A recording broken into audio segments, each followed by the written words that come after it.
I would say let's get started. Jason, I would like to compliment your team and Stacy for something. We tried to get her out for our award ceremony, and she went above and beyond. From multiple flights canceled, we tried over and over, and just because of the weather, we just could not make it work. And so what we did is we showed the video that we've done of Reynold, and I'll say it again. We got on our surveys, we got several people that said the most impactful thing was when he said, "Pack your patience." And um, and Reynolds, you do have quite a bit of views on your video, so that has been passed around, and we've gotten good feedback from it. So thank you. So with that, Stacy, you want to introduce your team? Yeah, so I'm going to let them introduce themselves because I think the flavor of this team is rather unique. I'm Stacy Crockett. I'm the Chief Communications Officer for the City of Germantown, and I have our Rockstar team with us here today. Reynolds? Reynolds Douglas, General Services Director. I'm Adrian Royals, and I'm the Budget and Finance Director. And I'm Jason Heisman. I serve as the City Administrator in Germantown. And we also have from Tennessee Center for Performance Excellence, Heather Schott with us. She's the Executive Director, the guru from TNCPE, who played a large role in our journey and helping us actually achieve the Baldrige Award. So we're glad to have her with us today, here to keep us honest. And if we miss anything, she can fill in the gaps. All right, do you just want me to jump in, Heath? And okay, so like I said, we have our Rockstar team in the room today. And I'm here today to share information and lessons that we learned during our Baldrige journey. Adrian and I have done this presentation on and off around the country for a couple, 3 years, with a year-long gap. But we've talked in front of a lot of people, and we've heard a lot of presentations from other businesses who have achieved the Baldrige Award. And the one thing that I think they do really well is they share all the things that they did right.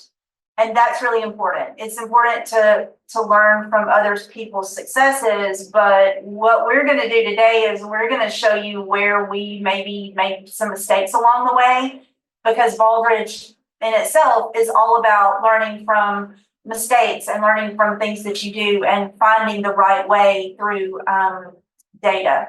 So it's my job here at the City of Germantown to tell the city story every day. And I'll tell you that my talent is not working two computers at once, so we'll see how this goes. But I have a team of 4, and we work hard every day to tell the story of the city. And while this video is not about performance excellence per se, I think it will give you a good overview of what we've been able to achieve using performance improvement in the City of Germantown. Just to give you a little context, Germantown is just outside of Memphis, Tennessee. It's down in the southwest corner of the state. And if you don't know where that is, I'll give you a little more context. We're about 12 miles from Graceland, which is the home of Elvis Presley. And I haven't met anyone who doesn't know who Elvis Presley is. So I'm going to just show a brief video, and then we'll continue after that. Graciousness and firm handshakes. Traditional values blended with forward-thinking vision. Welcome to Germantown, Tennessee, where fresh-cut lawns meet concerts in the park and talk to your neighbors in the driveway's southern charm. This is Germantown. If you haven't discovered it already, you'll soon learn that our city is a special place. Fabulous parks, a first-rate performing arts center, award-winning schools, top-notch police and fire departments make Germantown truly exceptional. Germantown is a close-knit community with strong family ties. Whether you're a longtime resident or newly moved in from out of town, Germantown feels like home. Let's look at some numbers. A population of 41,333, a median household income of $140,429, and a community where 87.5% of homes are owner-occupied. Germantown has maintained a dual AAA bond rating for 30 years and is one of only 4 municipalities nationwide to receive the Malcolm Baldrige National Quality Award, a testament to our commitment to excellence. Germantown is a hub of cultural activity. The Germantown Performing Arts Center, GPAC, is the city's cultural heart. From peanut butter and jam concerts for kids to performances by world-renowned artists, GPAC connects the community with a wide range of outstanding entertainment. The Grove, a state-of-the-art outdoor venue, adds a touch of magic to your weekends. From Southern fine dining to sushi, Germantown's restaurants cover the food spectrum. Upscale boutiques, home interior shops, and the only Apple store in West Tennessee cater to your retail needs. Grocery shopping options abound with Whole Foods, The Fresh Market, Sprouts, Kroger, and Trader Joe's. In Germantown, our parks are where the community comes to play. Join in the fun at one of the more than 20 free annual events. Explore the 10-acre Bobby Lanier Farm Park, browse the weekly summer farmers market, or watch aspiring young athletes play a game on the new synthetic turf fields at Cameron Brown Park. Our Parks and Recreation Department, one of only 2 Tennessee departments accredited by the National Commission for Accreditation of Park and Recreation Agencies, delivers fun, safe activities for all residents. The Germantown Athletic Club offers top-notch fitness amenities, including cardio machines, group fitness classes, racquetball courts, and more. Germantown Municipal School District, GMSD, is where education excels.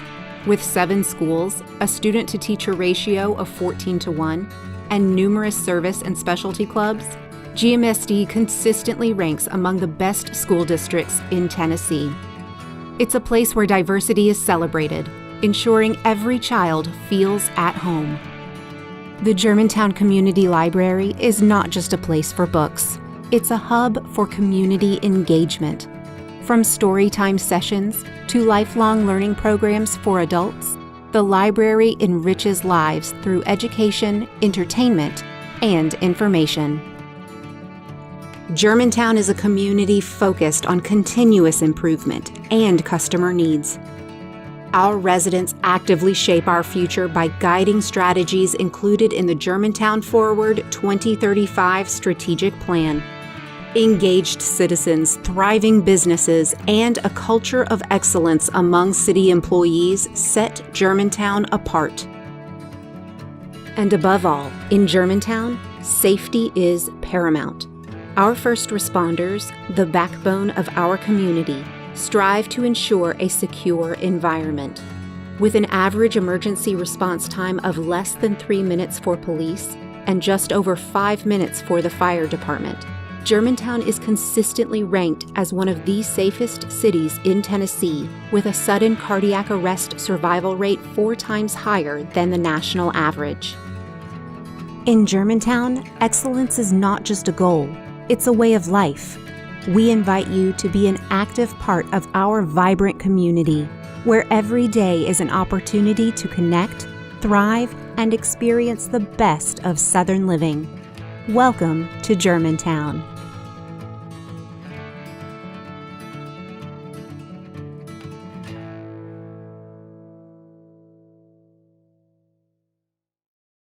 Let's get started. So our Baldrige journey began in 2010 when our now retired city administrator came back from a conference, called all of us into this room and said he had a big,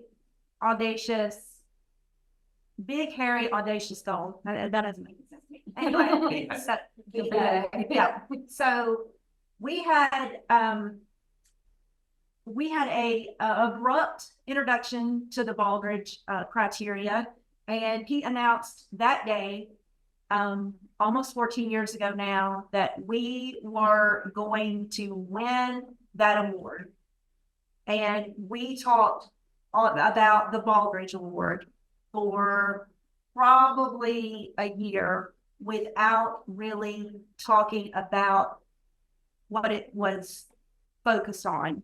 So everybody had kind of decided that the whole Baldrige thing was about the trophy. And don't get me wrong, that trophy is nice.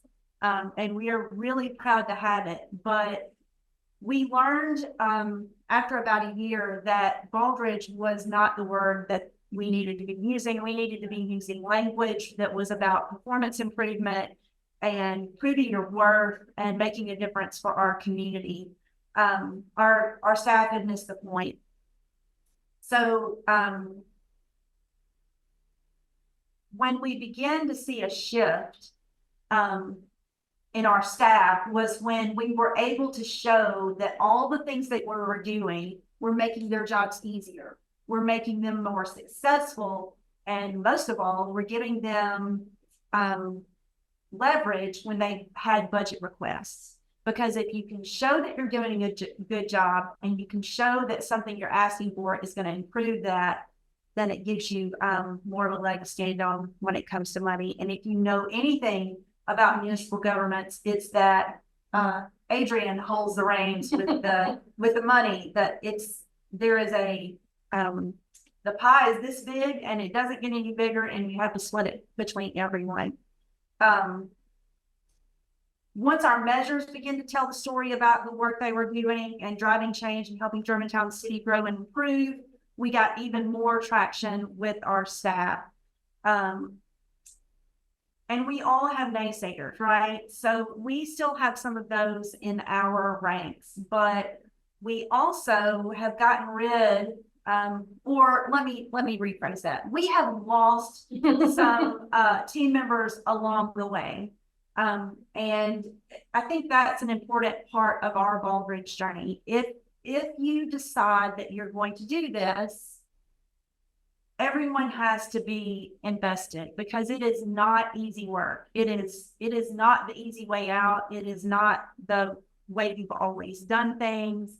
And I think that is hard for a lot of people to understand. You want to add anything? No, I'll add a couple of things in there. Early on, we had people who were working against Baldrige. They were actually trying to sabotage it. And it took a while before we realized how detrimental that was. And it wasn't until after we lost those people to the organization, realizing that they were not pulling in the same direction with the rest of the group, that we actually had, I'd call one of the first steps up, or first progress towards Baldrige, was getting rid of those anchors that were actively working against it. You'd be surprised. You'd think that people wouldn't work against it, but they didn't agree with it, they thought it was a waste of time. And so they were behind the scenes working constantly to sabotage the work. And Reynolds had gone to a Baldrige conference and had asked the winner at Montgomery County Schools, I believe in Maryland, what they did with people who were not on board with it. And I believe his answer was direct: we fired them. And so we kind of say that people self-select out. And at first we were trying to not coddle, but trying to encourage them to get on board and work and work and work. And that, that can work, absolutely can work with people who they eventually come around. But with those people who are truly entrenched and dug in against it, we did not have our first level of success until they left. Right. So, and speaking of not having our first level of success, we went 3 rounds in the state program before we received the state level award. And we had some bruised egos over that. You can see on the screen, we had won every award that we had applied for, and some that people just handed to us because they thought we were so great. We expected to go into this and be able to achieve the award within a couple of years. Or a year. Yeah, well, those of us who went through examiner training knew that wasn't going to happen. But just to say, you may be great, and we have always been a great community. Germantown has always been a good place to live. But no matter how great you are, no matter how many accolades you have achieved, everyone has room to improve. And that's what Baldrige is really about. Another thing with Baldrige, it actually tore down some of the silos within local government. And that's usually hard to do with a government entity because everyone is so siloed. You've heard the term government workers. Well, we don't fit that mold anymore. And we didn't fire people. We just gave them an opportunity to show their talents elsewhere. And I mentioned that our journey started in 2010. We were awarded the Baldrige Award in 2019. So it took us 9 years, despite having all our ducks in a row on the surface. It took a lot. It took a lot of time. And the truth is, we are a better organization because of those 9 years, because it took so long. We have implemented new things, like Reynolds said, the silos are down. For the most part, we're still, a big organization, and we like to say we do everything from animal control to zoning. Municipalities do it all. So it took us some time, but it's made a huge difference. This is not the same organization. This is my 20th year working for the city of Germantown, and this is not the same organization that I started working for. And I'm proud to say that, and I'm proud to still be here. We also, through the process, found a lot of solutions that we decided we were going to implement, and it was going to solve the problem. I go back to what I said before about Baldrige being all about learning. It's a big piece of what the criteria is based on. We spent a lot of money and a lot of time trying to cram solutions down people's throats that didn't work. And I think it's what we learned from that is maybe pilots are best. Maybe just because someone has a solution and they're like, hey, you want to figure out how to record your processes, which is where we got kind of sideways, use this. Well, that might not be the best solution for you, and be willing to look at other things. And if something is not working, let it go. Learn from your mistakes. Don't stick with something just because you're hard-headed, which is my superpower, actually. I should have told you that in the beginning. Don't do that. Learn from your mistakes and move on. The other thing that came out of Baldrige for us was making our mission matter. So before we started this, we had a vision statement that was, this many words, this long, and nobody could recite it. Nobody understood what it meant to them on a daily basis. We have about 415 full-time employees. Every one of those people today can tell you that their job right now, for whatever they're doing, is excellence every day. There is no doubt among our staff and the community at large, for the most part, that our job as city employees is to provide excellence in everything we do, whether we're digging ditches, repairing water mains, answering the phone, reviewing plans, all the things that we do. And some of the departments have adapted it a little further, like excellence every call. Yeah. When you talk to the fire department. And that's a point of pride for people. Mm-hmm. I think people take that to heart and really strive for that. And it's made a big difference for our community. I'm going to let Adrienne talk about widgets. I love widgets. So we struggled early on, particularly as a government, in the work system component.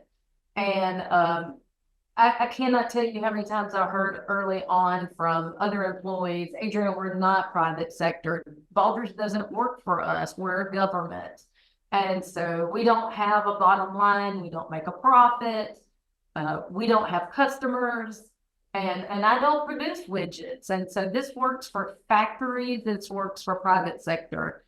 And we went to, I think it was Minnesota. We had gone up to a conference at Minnesota.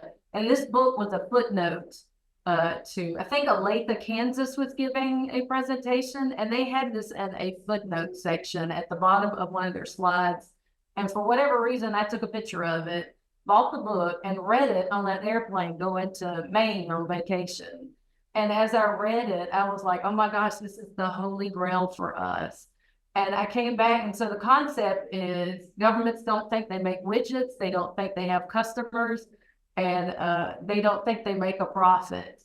And so it took me at least 2 months to get the former city administrator to read it. And when he finally read it, he goes, this is the solution that we've been looking for. Now, it doesn't give you a solution, but it gives you these high-level thoughts to work out for ourselves. And so we started off with, who are our customers? Instead of looking at, businesses and, other items like that, business customers, we started looking at it from whatever work system, whatever process we had, and said, well, we have a lot of customers for particular products. We have one overarching customer, but we started also looking at what widgets are we doing? And we really had to teach this because government kind of gets lost in this high level idealism of, I call it the Miss America answer. I'm here to save the world. I'm going to solve world peace. We're here for the children. Instead of saying, I produce a report, I produce a check, that kind of stuff. And it kind of takes away that idealism to say, no, the reason why you're sitting in that desk is to produce the vendor check, is to write up this report every day and hand it to somebody, and started getting people to focus more on the work product and who are they doing it for. And so if you say, I produce this check, we still have this idea of, I do it for the citizens of Germantown. No, you produce that check to hand to a vendor. That's what you're doing. You're giving that check to a vendor. And when we first kind of got started in the work systems, we had as the reason for everything, for the residents of Germantown, instead of saying, no, you're giving it to the vendor or whatever your work product is. And so we started working through this. What are you producing? And tangible, what are you tangibly producing? Who's involved in it? Who's your upstream and downstream customers that you're getting information from and passing to?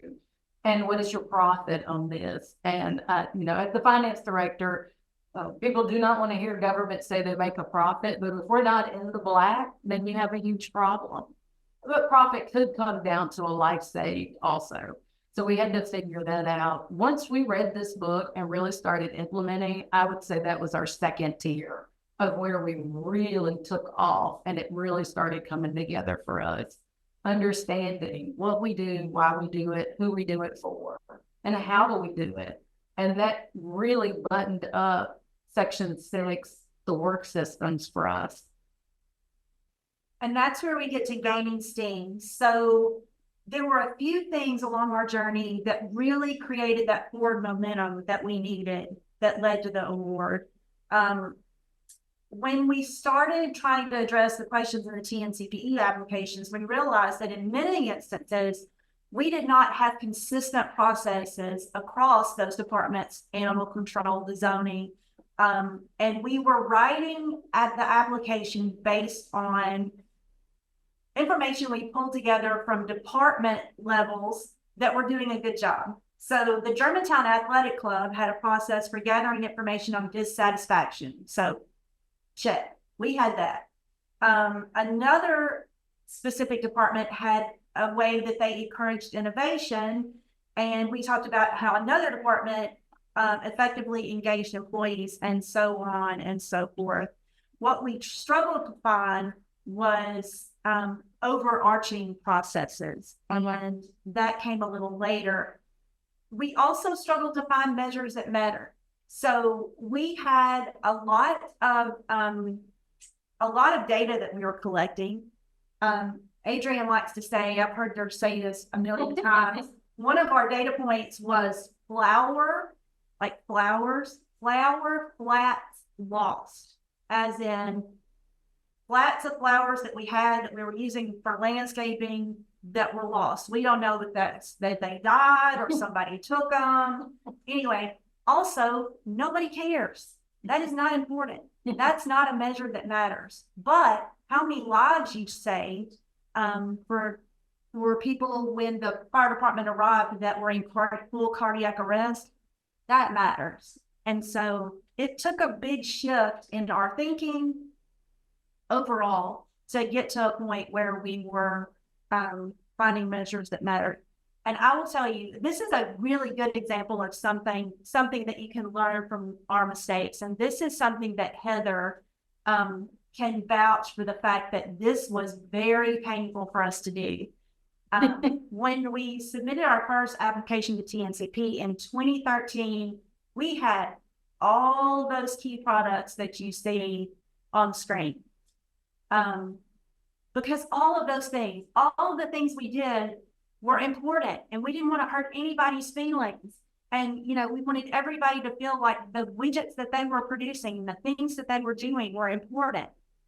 But until we got to the point where we can identify what was truly important, what was critical to the operation of our municipality, that's when we came up with key products, and we were able to write the application and understand our work in a way that was more meaningful and more manageable. You don't have to talk about everything you do.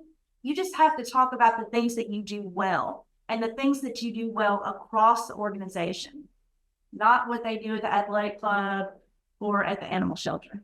I'm gonna interject real quick too. Circle key every time you find it in the criteria. There you go, Heather. Every time you find it in the criteria, that was one of our hardest learning curves ever, was learning the word key and what it meant. It's key critical things. It is, like she said, not everything you do. And it ended up helping us once we truly, and Heather was in the room where we about killed each other coming up with these 5 key components of what is most important to the residents of Germantown. What are we here for and to provide them? But it has helped so much of knowing what our key products are to the community, and it helps us budget. It helps us in so many ways. All of these became easier when we went, well, that's a key product for us. We need to fund that, and it has greatly helped with a lot of other decisions to kind of get this cloud of all these other products out of the way and focus on what really matters. And we found as we went along that most of the processes that we ended up writing about in the final application that led to the award were in that first application. But they were buried in muck. They were buried in all these other stories that we were trying to tell and make sure that we had covered all the criteria. But when we boiled it down to find the keys, we were able to write in a way that made it easier for our examiners to find what they were looking for. And having been an examiner myself, I felt so bad about that first application that we wrote after I've learned how to really do it. Yeah, just suffice it to say that we came a long way.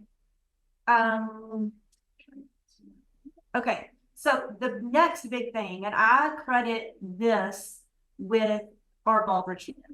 So when, I think it was in 2014, our board of mayor and aldermen selected a 30-member steering committee and said, you guys figure out the vision, mission, and values of the city. We're not even going to come to the meetings. We don't want to hear what you're doing. We're just going to sit back, and when you're finished, bring it to us, and we'll decide if we're going to bless it. So we had 30 residents. The retired city administrator and I led the sessions. We spent a year with that group. And the first phase was making sure that they understood what the current situation was. We taught them about all of our data that we were collecting, made sure they understand how we do things, answered a million questions so that they could get a baseline for where we are.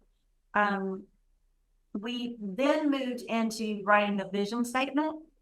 And we got, over the course of, I think, 3 meetings, a room full of 30 very opinionated people to decide on a vision statement. And our vision statement today is very much like that vision statement.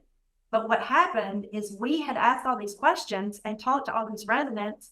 And just to be clear, that group was a diverse group. So we even had some high school students that participated in that, because 30 years from now, 15, 20 years from now, who's going to be living here?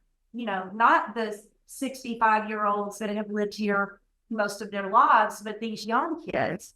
And so we ended up with a vision statement, and ultimately with a strategic plan that was built around what our residents told us that they wanted.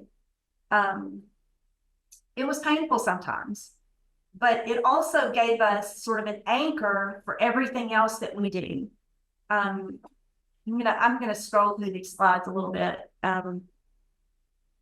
So the city had a Vision 2020 plan that sat on a shelf. It was a nice document. I had never used it for my work. I'll tell you now that the strategic plan that came out of the Germantown Forward 2030 plan, now Germantown Forward 2035, is the anchor for everything that we do. Everything is integrated or connected with that plan in some way. We have the strategic plan, the departmental business plans linked back to that strategic plan, and every employee in the city of Germantown. I talked earlier about excellence every day. Every employee that works for the city of Germantown has an individual employee development plan that talks about how they're going to grow their skills and their value to the community, but also ties their daily work, no matter what they do, back to that strategic plan. So they come to work every day that knowing that they're making a difference in what our residents said that they wanted. You want to pick up on that, Emma? No, you said that very well. All right. Agenda sheets also type. Oh, Yeah, and all, even the smaller things, like all the agenda sheets that go to our board of mayor and alderman, city council, people call it different things, include a note that says this is how this purchase or this initiative or this project will support Germantown Forward 2035. So nothing happens without being connected back to that plan to ensure that we're using our resources wisely, and we're giving our residents, or trying as hard as we can to give our residents what they said. I think.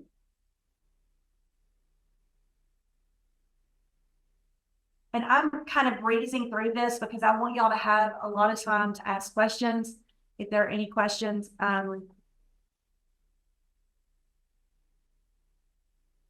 okay, so we talked about all that learning we did and all the big things that led to our success. When we ended up writing the 2019 Baldrige application that led to the award being presented to the city of Germantown, we did some things differently than we had done in past renditions. I think outside perspectives are invaluable. So we know what we do, and we can talk about it all day, but we may not be using words that help our examiners understand that in the way that they need to in order to score the application effectively. So we actually had, Heather was not the TNCPE director at that point, but we knew Heather from some training and we had a good relationship with her. So we hired her as a consultant to read and consult on editing our application. And her insight was invaluable because she was able to say, I don't understand what you're saying here, or you need to word this in a different way that it's going to match the criteria better. We were doing a good job, but we were doing a good job the way we understood it. And so having someone else that could chime in and say, maybe, fluff this up or trim this down, or you got way too many key processes, that kind of thing. Heather, do you want to jump in and add anything to that? I'll just say it was the easiest Baldrige consulting assignment I've ever had. When people ask me about the work I did for you, I'll describe it as a shine and polish. These guys are the real deal. Their content was perfect, but it really was an exercise to get them to say it back to me in the way they would need to say it to the examiners. And I do remember going to the mattresses over key a couple of times. Yeah. The people who ended up most bruised up over that are not here anymore, so that's okay. Your team needs trained examiners. That application is difficult to understand for anyone. But examiners have had the experience of rating an application and experiencing a site visit. And so they have this knowledge that is going to be invaluable to your process. And yeah, I think there's so much value in understanding the criteria from an examiner's perspective, that you have to have trained examiners. We won the Baldrige Award with a leader who had not been through examiner training, but who understood it very carefully. And that's why we had so many knockdown, drag out arguments about, this is what they're asking. This is what we're looking for as examiners in this application. And he didn't have that. So it was like pulling teeth. You need trained examiners, and you need to listen to them because they know what they're talking about. The other thing I want to point out that is really, really important, I talked about measures. We had a ton of measures and a lot of them didn't matter. You have to tie your measures back to the processes that you describe in your application. It doesn't matter if you have, I'm going to give you an example. Matter what? Your measures. Like it doesn't matter if you're doing a really, really great job if you don't have the data to back it up. You don't have this like shiny process that never fails if you don't have the data to back that up. Exactly. No, I understand now. So yeah, it doesn't matter if you are performing something and doing a great job and people don't care and don't want it. If you go back to that key, every time we saw key, we were able to start connecting, running that thread through the whole application, but also through our whole organization, coming back from who we said we were, what our key products were, and being able to then figure out what do we need to be measuring to prove that we're doing a good job in those areas, or we're not doing a good job in those areas, and then what processes are tied to those key products so that we can improve them, listening to people. And so it doesn't matter if you have great measures if you're not measuring the right thing. And you have to start somewhere. And in the early beginning, sometimes we were like, yeah, but we don't do that. We don't do that well in this. So let's just push this measure aside and measure this. And the second measure has nothing to do with who you are. So, it's really important to be able to measure those things that you said were important and you said were impactful, to get the right results. And so we did start off with flower flats lost and measures that square peg and round holes and that kind of stuff. But eventually we were able to start connecting those 5 key products and start measuring those things that were important in those areas. Like you said earlier, the widgets book, that's a real guideline to identify what's important as far as what you do as a widget or service you provide, and if it's variable, why it's variable. So then, like you said earlier, once we did that, it opened our eyes to a lot of things. I'm gonna jump right back in. So when I first started I did all the performance measures, and we got started early talking about public safety and 911 calls being a measure. And so a lot of times fire departments and police will measure, particularly in fire departments, something called travel time, which is just one component of a response time. So you have From the time you call 911, you're talking to a dispatcher, and then you have actually putting on the flows, they call that turnout time. And then you actually have the travel time to get to the residence or building. And so when we got started measuring, we kept thinking, if you're putting yourself in the customer's perspective, it's from the time they dial 911, or let's just say they're in their house or standing in their kitchen. They dial 911 until you arrive in the driveway.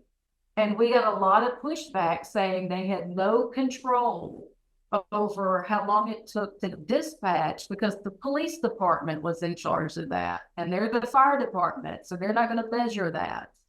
And so as we got to thinking about what mattered most to the customer, that's when the fire department and the police department actually sat down together and talked about that.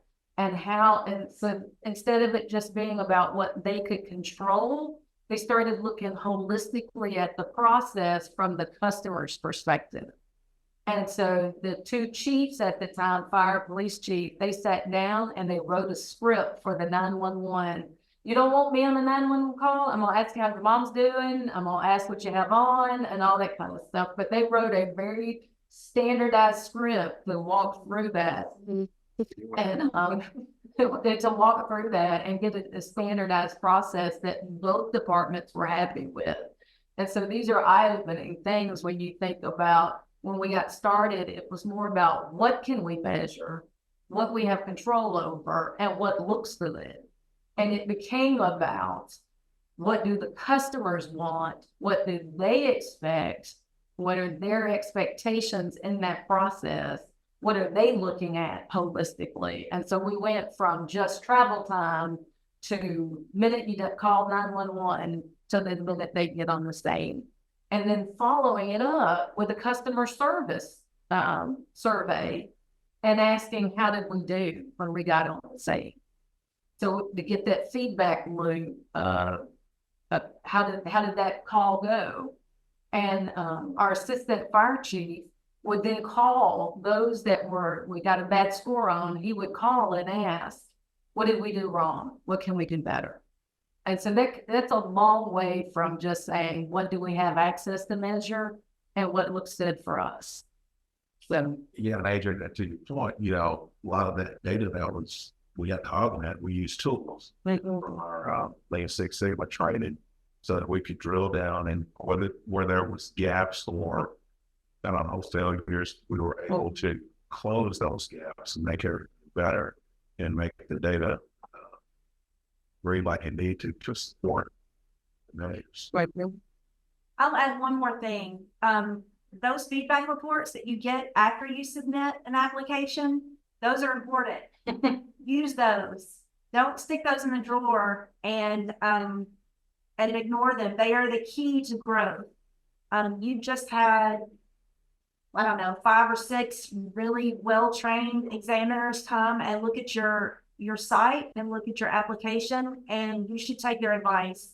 I said before that outside perspective is important, and that perspective is really valuable to that organization. Don't get your feelings hurt. Just keep going. And I'll kind of wrap up. If you take anything away from this, I want it to be that you should persist. Like I said earlier, I was here before we started this journey, the Baldrige journey, and I'm still here today. This is a totally different organization because we did that work, because we took it seriously, and because we focused on what was important. There are a lot of things that are different today because of that. So it's not easy work. If you're involved already, you know that, but it is worth it, and it is the important work that we should all be doing to ensure that we're doing our best for our customers, no matter who they are.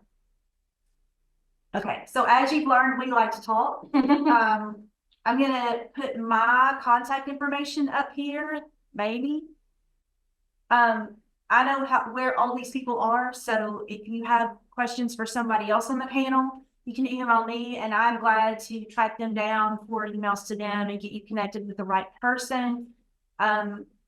Adrian talked about a lot about fire and police. We have really excellent public safety years. So if you're interested in any of that information, I'm glad to connect you to those people. But just reach out. We're easy to find online, germantown.gn.gov. We have a YouTube channel that we're really proud of, and over on all the social media platforms as well. So we hope to hear from you all at some point if you have questions. But it will also take your questions now. I do not have to talk so much. I hope y'all can talk. Hi, everyone. My name is Robin Sunday Allen, and I'm the CEO of the Oklahoma City Indian Clinic. And thank you for your presentation today. For your results section, who did you benchmark against and where did you get that data? So I'll start and Adrian can jump in. So we benchmark against other communities nationwide, top performing communities nationwide that looks like us. AAA bond rating, Roughly same size, right, municipality. right, Baldrige winners. But we also compared ourselves to our competitors, which in our case would be our sort of surrounding municipalities. If you got a job in this area, where would you be willing or able to live to still get to that job? So we're not really competing with Nashville because you can't work in Memphis, or before COVID, you couldn't work in Memphis and live in Nashville. I guess you can now. But we looked at who our competitors were, and we decided that if we're competing for residents, those would be the municipalities surrounding us.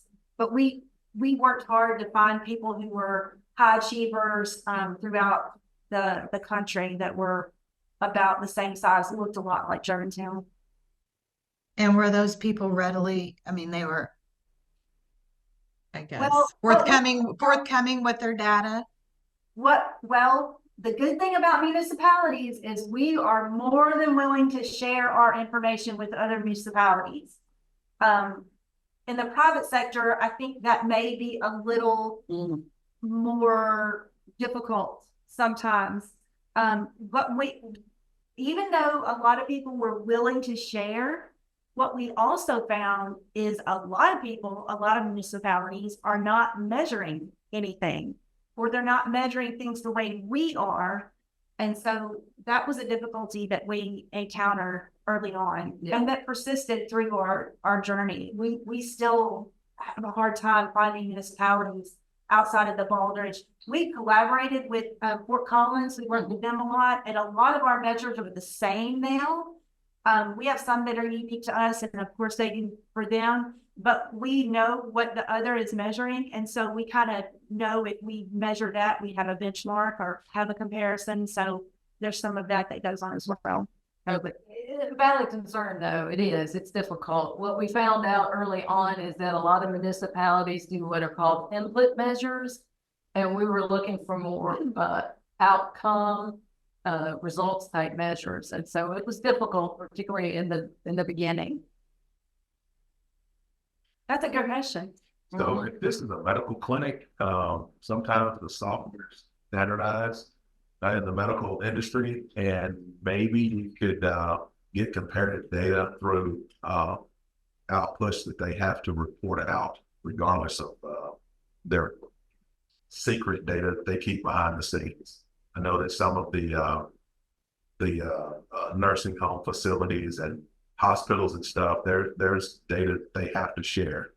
So you may look at that for comparative data. I also think you have a powerful partner in Heath and Jaron in the OQF group. A lot of the calls I field here at TNCPE are to find others on the Baldrige journey in a specific industry and to help them benchmark. And sometimes they're willing to do that more readily out of state. So for example, if I have a utility and Heath and Jaron have a utility, we can connect them to each other and create benchmarking that way.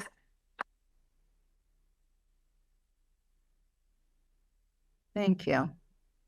I have a feeling I just got a new task from one of my board members.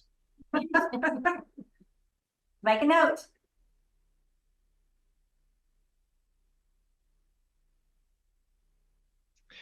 This is Jonathan Bodine at Kimmery in Oklahoma City.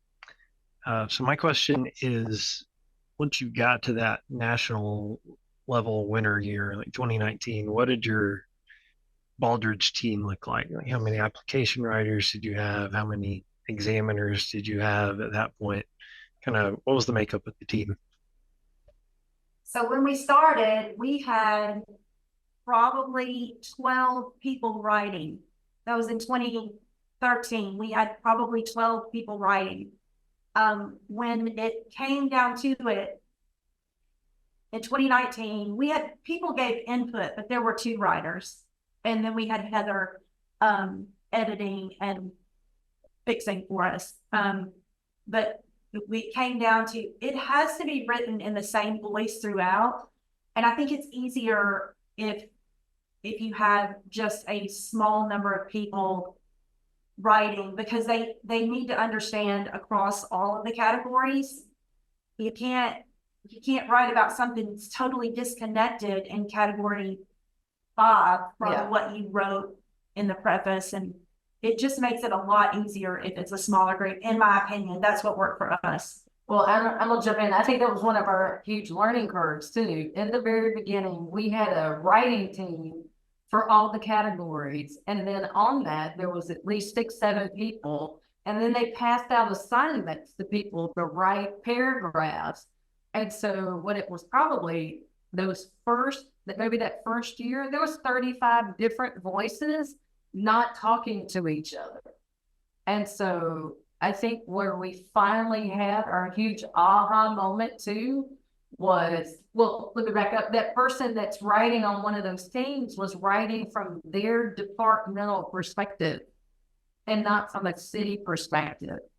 And we finally once we got to those key products and all those things, we came back and said, this needs to be written from a top-down city perspective, almost from the city administrator and mayor's office perspective. And at that point, we'd been in it so long, though, we also knew everything that was going on, and it finally gotten to where all the arrows were going in the same place, that it was a lot easier to write it from that perspective, because there was one voice at that point. But when we first started, it was all siloed. And like she was talking about earlier, about we were taking pieces and going, well, the fire department does this well, and public works does this well, but it wasn't unilateral across the board. And so that was a huge learning curve for us. It really needed one voice from the perspective of administration. Like that, maybe 5 or 6 examiners. Yeah, whatever.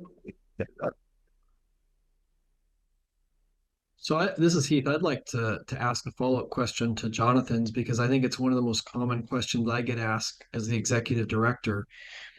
You're talking in a way that I think would help a lot of organizations. You are talking about the value that is created in writing the application, the relationship with the examiner, excellence in finding your best practices. Many organizations just begin with, I don't need to send a lot of examiners. We're just going to write this application and get it done. Can you talk a little bit about the journey from the beginning to the value you now see in the examiners and the applications and the writing team? I'll jump in first. Follow up. When we started writing this application many times, we finally got to the point to where we understood that the examiner was actually the customer that was going to be reading the application. And so we wanted to write it as such to the criteria to where the examiner could follow along without it being a lot of work to find the answers or the reply back to the criteria.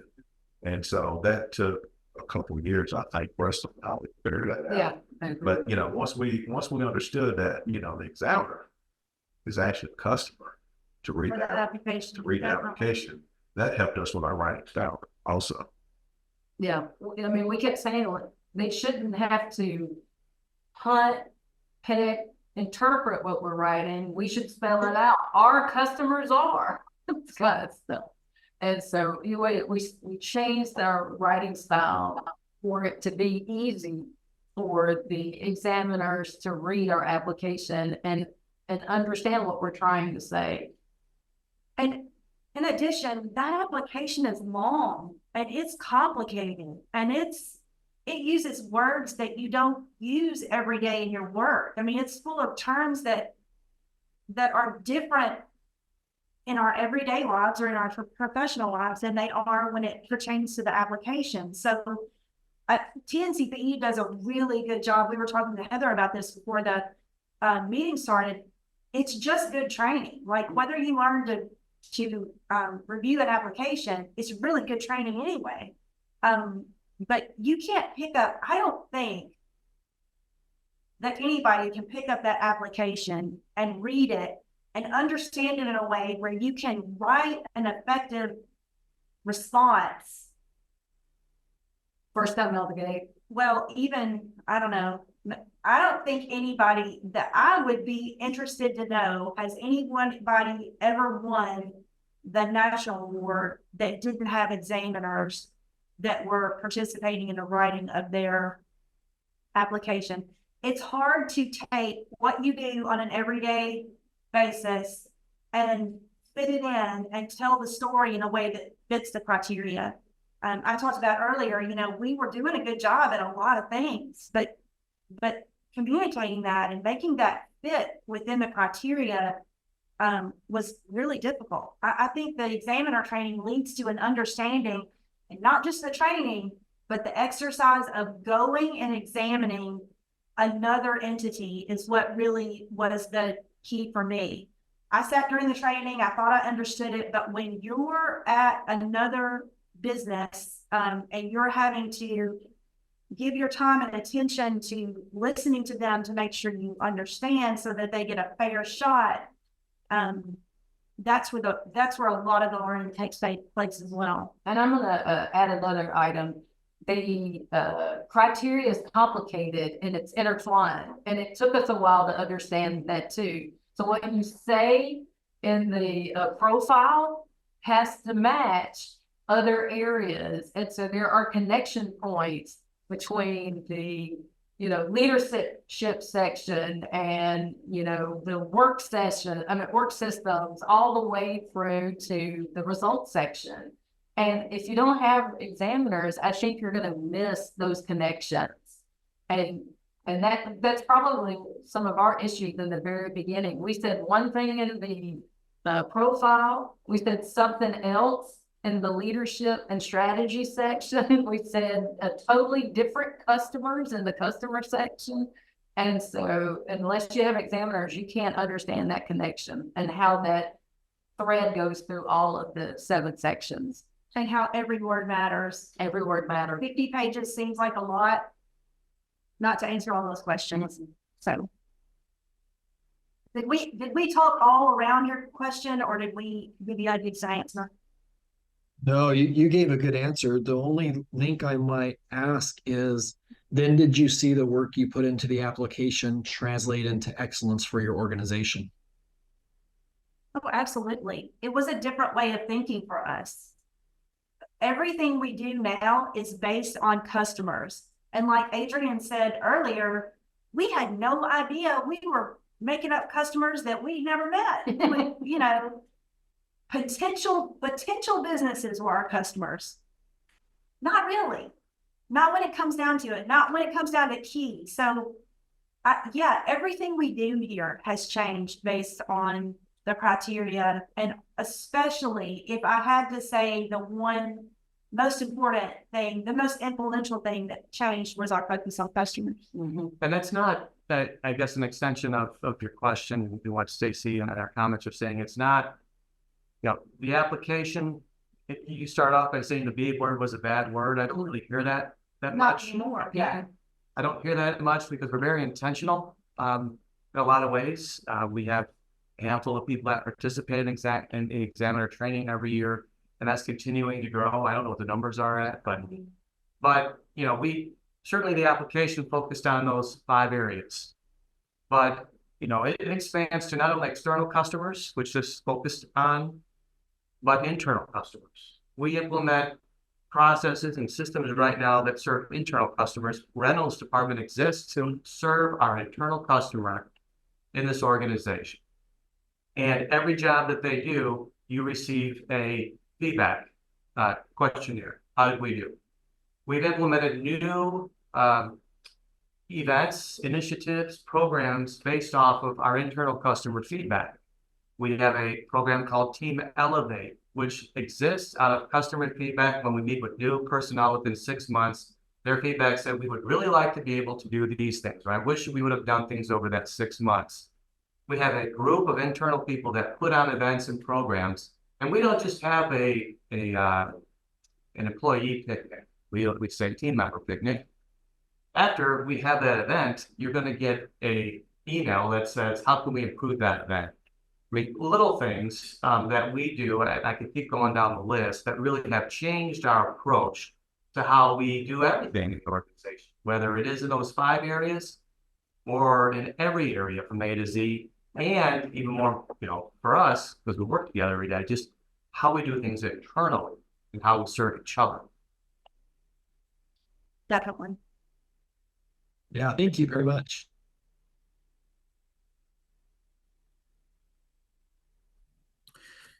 Good afternoon, everyone. Chad Muse with LifeShare in Oklahoma. Thank you for the presentation. I think I find the most value when I listen to I'll just say regular people going through the journey and listening to what they have done well and where they're like, man, we could have done that way better. So thank you so much for sharing those things. My question is from a state level, when you've reached the point of securing an on-site audit, were there any special or specific things that worked well for your team in preparation for an on-site visit? One of the things that we did, this was for the Baldrige round, is we had some people score our application so that we kind of knew in advance where the gaps were going to be.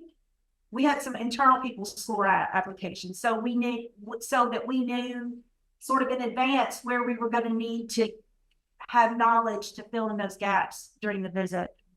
Yeah, so I was keeping score on a whiteboard in my office on what I thought the scores were after each meeting that the examiners had.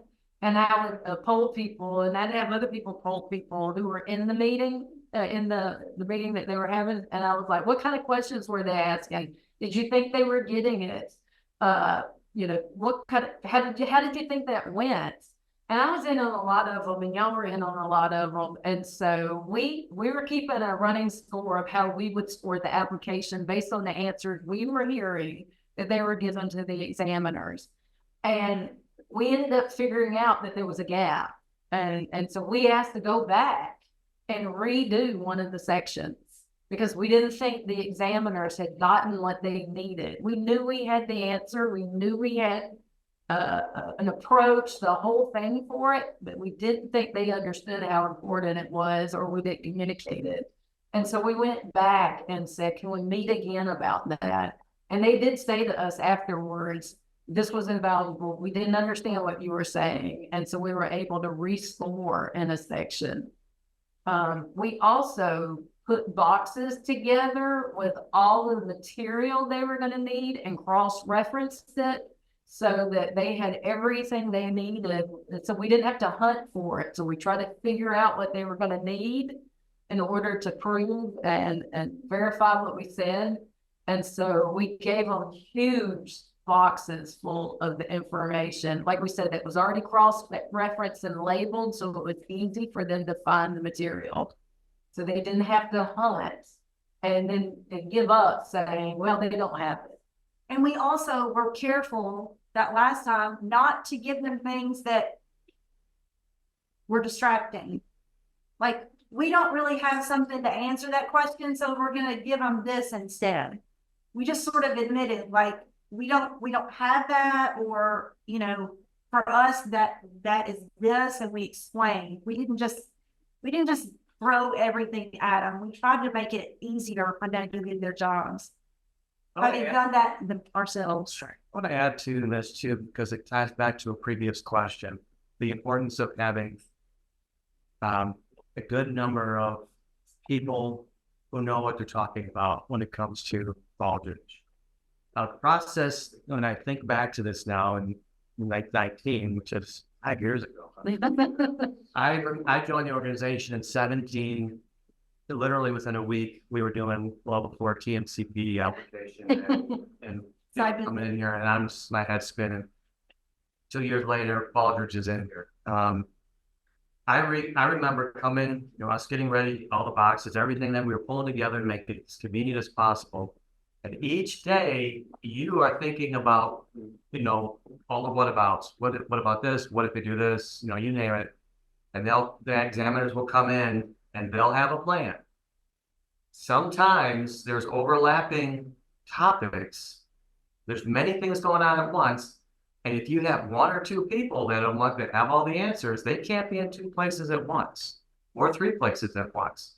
And I remember us looking at each other going, oh my gosh, Stacy needs to be in 3 places at once. If he can't be there, who else is going to be able to speak intelligently on those topics? And so the importance of having, I don't even know what the right number is, but definitely not 2, 3, or 4 people. You need to have a pretty, trained, well-trained people, know what they're talking about in those areas, and not just have an answer, but know what examiners are looking for and the things they want to hear as part of those responses. That's one thing. The second thing is this free game. We sit in this room looking out these glass windows, and we have personnel walking around. And next thing you know, you see examiners, and they've grabbed them, and they're talking to them, asking them questions. Tell me about tell me about the city's mission. Tell me about the values. And we had so many people, after the fact, they caught, they got me over here behind Fire Station 4 when I was just trying to pump gas, So it's important, certainly in those areas of workforce, that you guys are very well coordinated and everyone understands, what you're going to be going through over that week. But the good thing is, by the time you get to that level, you're understanding. You don't have to worry so much about them catching people just walking around, because everybody just sort of has learned and is ingrained and can talk from their department perspective about what they do and how they work toward improvement. They're not gonna catch somebody and say, they're not gonna ask them something that is completely ridiculous that they would never know. Like, I don't know. I can't even think, like, what questions do the dispatchers ask? And, they're going to ask them overarching questions or questions that are related to their area. So people are scared, but it'll be okay. They can do it.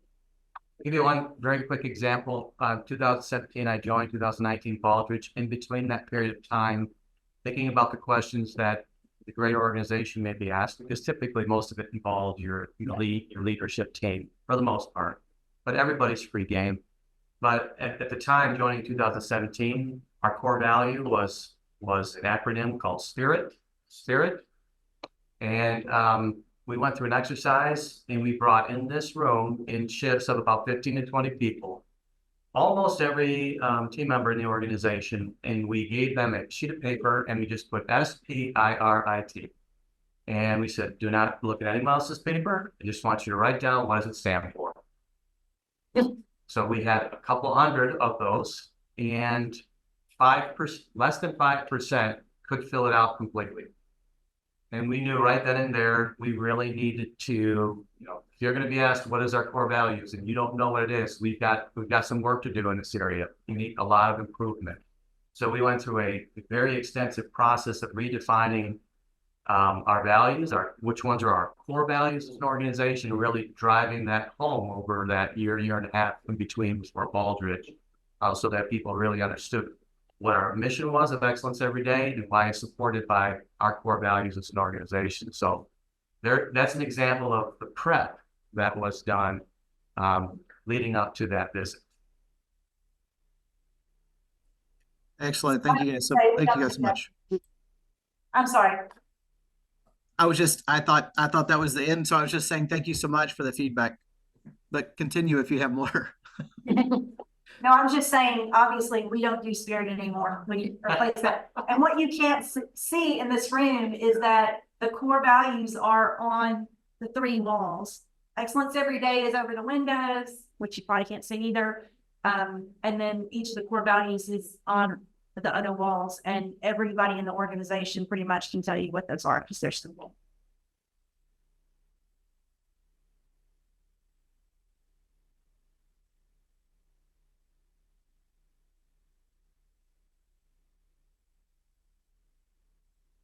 Any other questions?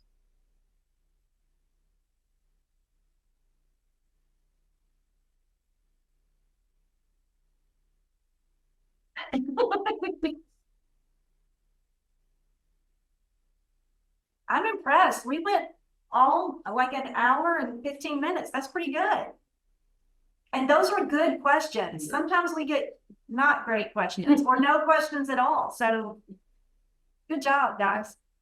Well, and we did not set it up this way, but I'm glad it turned out this way because probably our strongest applicants are the ones that are talking to you, which also tells me I may need to go encourage some of the other ones that didn't show up. I don't know that they know what they're missing. I texted a couple of them and they all want the webinar. So I appreciate your time. Heather, thank you for making this happen. Stacy, I'm sorry we couldn't get you down, but I really appreciate this. And yeah, Jason, the encouragement that your team has just given us, I want to tell you thank you. Reynolds' interview influenced me highly. I grew up as a paramedic when I was younger, and so the whole dispatch story from customer to arrival is very important to me. He told it very well. I want to compliment your team. Thank you. Thank you so much. We have an incredible team. Thank you for the kind words. And you guys, I just want to reiterate, do not hesitate to reach out. We counted on past winners to help us and to guide us and to give us advice throughout our journey. And we take that responsibility seriously. So like I said, if you don't have a question specifically for me, I can connect you with the other people in our organization that will have answers that you're looking for. So do not hesitate to reach out. We welcome that. Thank you. Well, so Heather, you have been a dear friend and source of information. Do you have any final words? I'll ask you to have the last words. That's a lot of pressure on the spot, but no, I'll just say, yeah, I think this call bears out what most of us already know, which is that the Baldrige community is a fantastic one to be a part of. And we enjoy the partnership with Oklahoma. Germantown has my heart and they know it. And if there's anything we can do to keep everybody working and becoming excellent, I know we all want to do that. So thank you for including us. Thank you, everyone. Yeah, thank you so much. You are welcome. It's our pleasure.